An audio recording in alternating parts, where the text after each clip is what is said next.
welcome again to Living in the 21st Century. Joining me today is Vasyl Savchenko, former Transportation Minister of Ukraine. Vasyl, man, it's always a pleasure to get you on. Thank you for having me. Thank you for the invitation. Thank you, my friends. Thank you. Well, I'm hearing some good news. I hear that Ukrainian soldiers had penetrated right into the Russia territories and they're taking out some sites down there. And what kind of progress is that making right now for the Ukraine?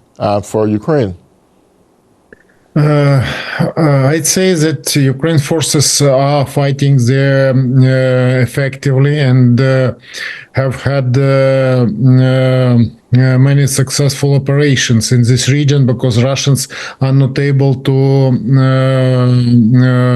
build fortification and to form a battle line, and because of it, Ukraine's military forces, which are able to move fast and to act fast, have had many successful operations. But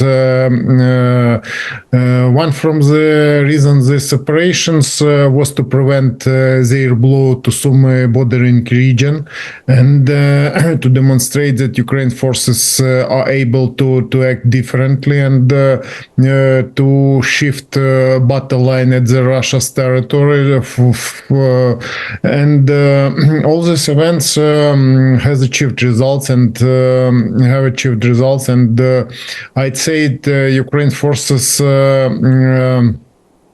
managed to make Russians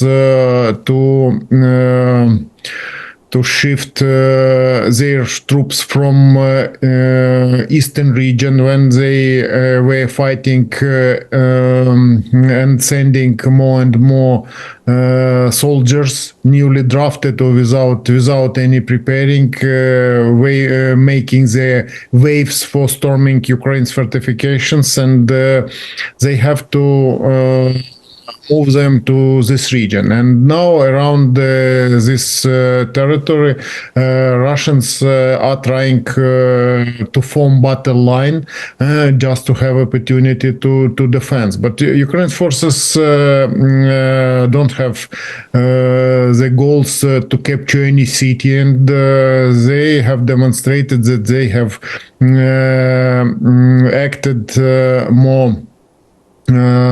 more effectively and used new effective and Ukraine forces tactics, which helped us to liberate big part of occupied by Russians Ukraine's territory from the very beginning, from the start of war. And because of it, I'd say that this operation is fruitful for Ukraine forces, and I don't think that we will have further development this operation, because it depends on first of all permission for using Western weapons we would receive to prevent blow Russia's runway and airbase stockpiles their ammunitions with missiles, because you know that their aircrafts are able to eliminate Ukraine's fortifications, launching gliding bombs and using aircrafts for transporting. They have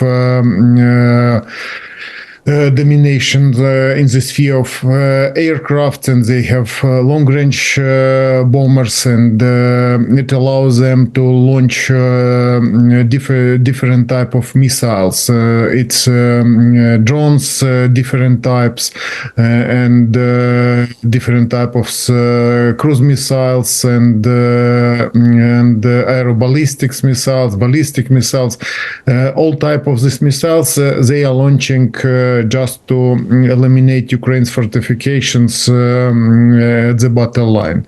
And now we can see that they are using the same tactics against their cities, and they are eliminating their own cities, trying to bomb Ukraine's forces, but it isn't precision weapon, but and doesn't allow to hit target, and because of it, they are eliminating cities, and now they are eliminating own cities, and they are launching bombs and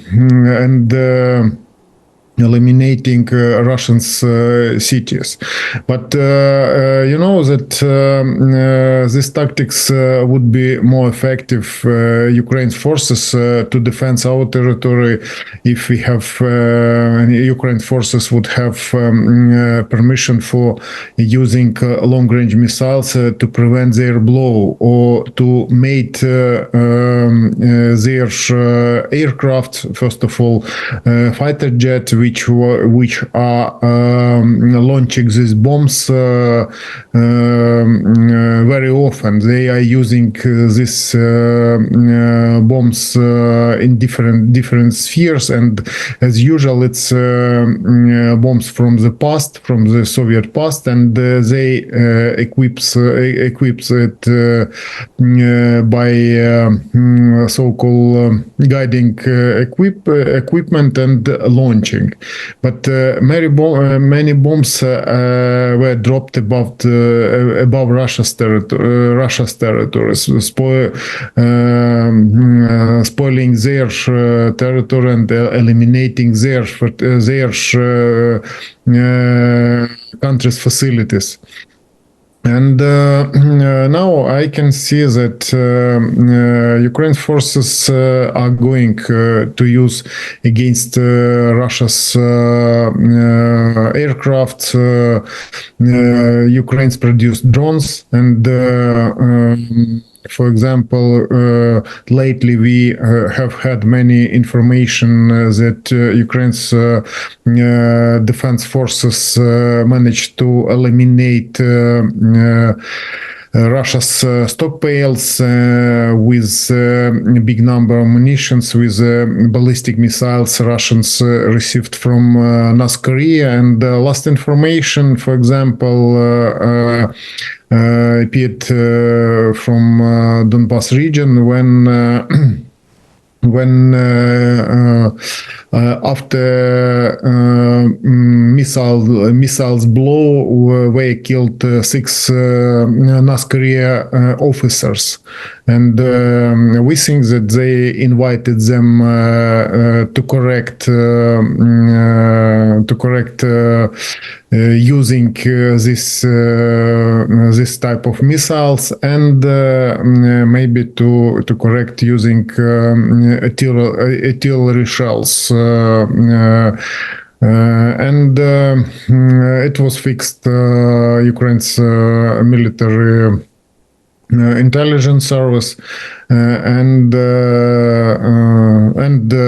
informed Ukraine society and world society about it, that North Korea's officers are involved in this operation too, and they are fighting against Ukraine too, using their weapon. Plus, to Iran's experts, you know that there was experts which were drilling Russia's military, how to launch Iranian produced drones, Shaheds, and launching it every night. Every night we have drones attack, missiles attack, different type, and because of it, it's important to have opportunity to defend our territory. Thanks, for example, our partners from Romania, who informed that they have transferred to Ukraine Patriot produced in United States Patriot air defense system, and it will allow us to defend our transport routes first of all, because Russians are hunting for ships, for example, and are going to prevent opportunities to have international trade from seaports. Yeah. One thing I want to ask, recently, it was last week actually, President Zelensky came here to the U.S. He would have met with Kamala Harris, President Biden, and also he met with Donald Trump. Apparently the reception of Trump and Zelensky weren't too well. He indicated that if he was president, the war would end. On what grounds, I don't know. But he had made it clear and known to Zelensky that, that President Putin and him is good friends and he have reasons for what he was doing and so forth. So with that being said, do you think if Donald Trump was to become president again, that he will have, or Ukraine will have fair treatment and support from the United States of America, considering that he is still Putin's buddy. He idolizes Putin. What kind of treatment you think Ukraine would get? Do you think they would get this lavishing support that they're presently having now? Do you think that Trump will understand the importance of this war for freedom and democracy? What do you believe would happen?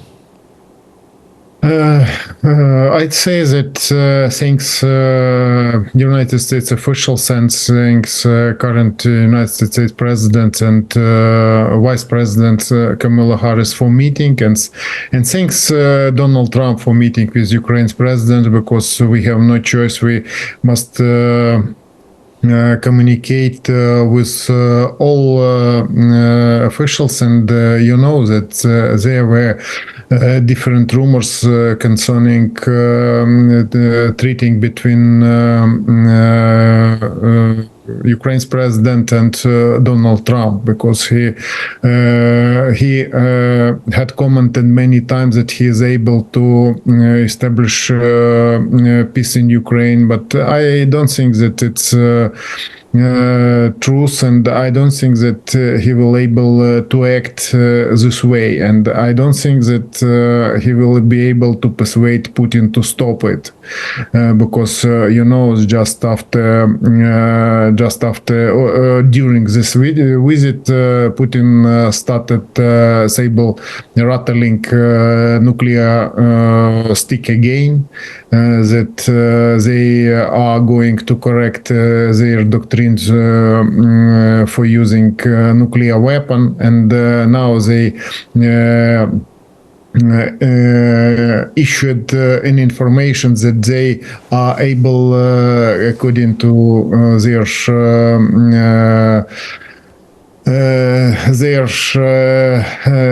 opinion, to use a nuclear weapon against Ukraine. And very often we have had many times when they are limited in resources, when they are not able to achieve results at the battlefield, they start saber-rattling nuclear bomb. And in my opinion, that United States former president cannot understand that now is main important challenge for world in the whole. It's Russia Federation, because it isn't a threat only Ukraine, and it's a threat for world society. And for example, he wants to fix it at the domestic questions, but this focusing is threatening for our neighbors, for European partners, because we can resist union which is being formed from Iran, North Korea, for example, Russia, and the country which are going to join to this union. It's threatening for world society, and United States can lose their leading role. Its main challenge for United States.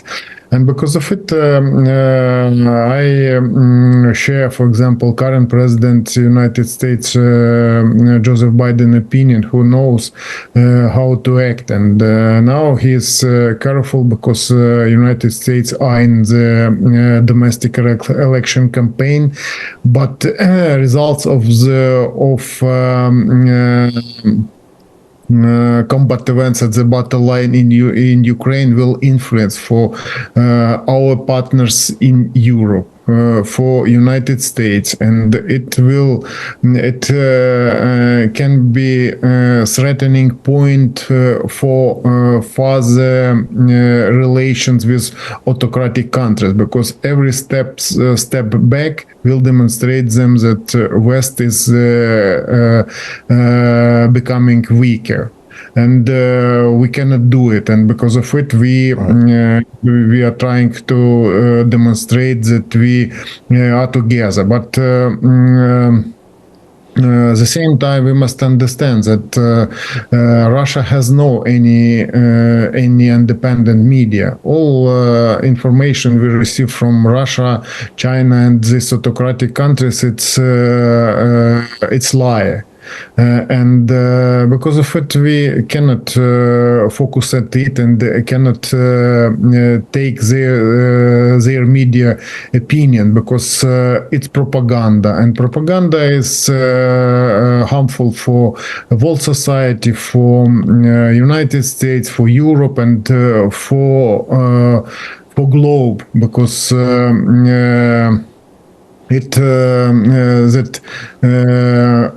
Western countries know that independent media, it's main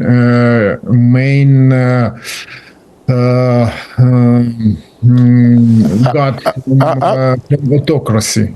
Absolutely. I want to ask this question. Russia holds claims to approximately since this war started, 27% of Ukrainian land, and that's a lot of land. That's almost a third of Ukraine right now, and that's the downside. Now the upside is that NATO indicates that they're going to give full membership to Ukraine, despite even if the war is going on.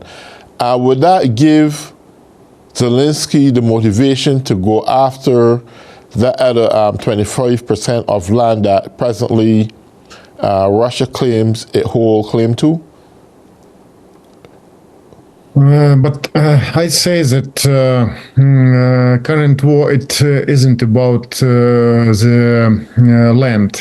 It's fighting for the domination above people, about Ukrainians, for example, them about another people. And we are not fighting only for territory. They managed to capture territory, but in this number is included occupied by Russians Crimea in 2014.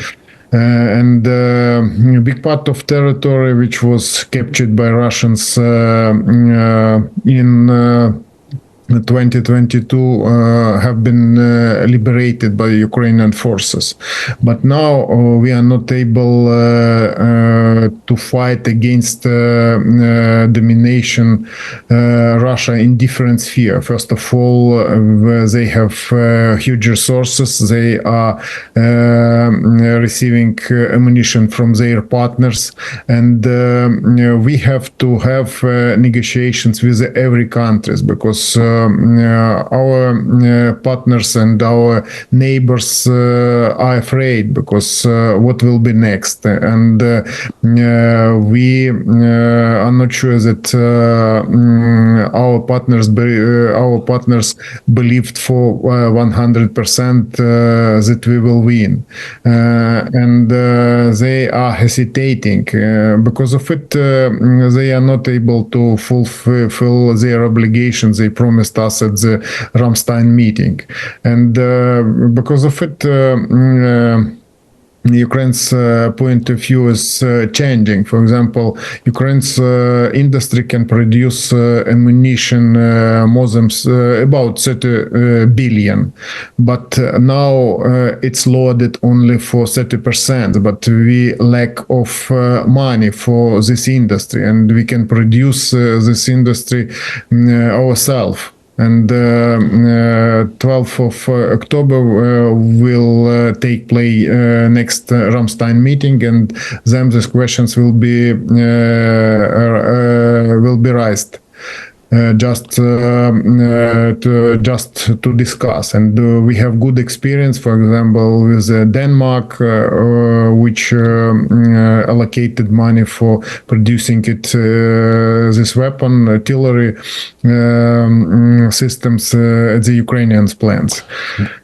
Do you think that Russia is getting more support from its dictatorial nations or allies than Ukraine getting more support from the U.S. and the European allies, NATO nations? Do you think who's getting more support? Do you think Russia is? I'd say that 2 days ago, Ukraine was visited by a newly appointed General Secretary NATO bloc, Mark Rutte. And during this visit, first of all, he made his first visit to Ukraine. He confirmed that this question is challenging questions for NATO bloc and for European partners. And he confirmed that NATO will do best to help Ukraine. But we know that NATO bloc consists on different countries, and only country can send to Ukraine different type of ammunition and different type of support directly between countries. And it's a little bit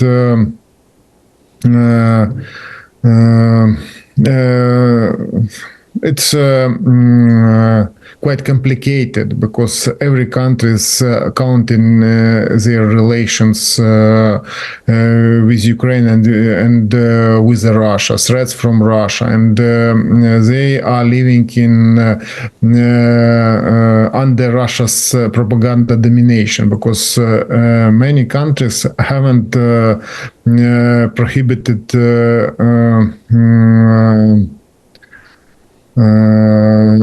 Russia's propaganda, and around the world we can hear a lot of lie. For example, they are exaggerating results of fighting at the battle line. For example, they are changing messages for people around the world, and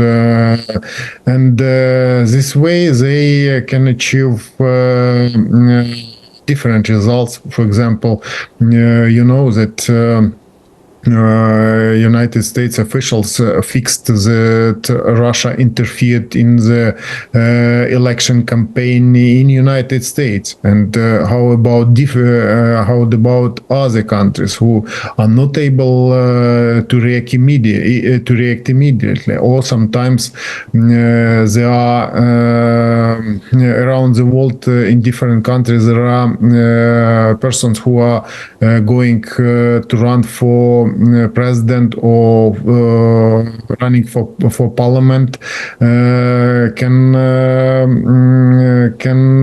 receive this kind of support, and it means that they will receive a chance to influence for forming power in different countries. Because of it, it's really dangerous questions, and it must be discussed among countries who's with Ukraine now, and who's must understand that we are able to defeat our territory and our peoples, but it's quite difficult. Okay. We're coming down to the last 2 minutes, so I'm going to let you conclude. Express yourself to the American people why it's so essential that we continue to support Ukraine, support the leader who's going to give Ukraine the best support to keep democracy alive. Yeah, thank you. It most important questions, because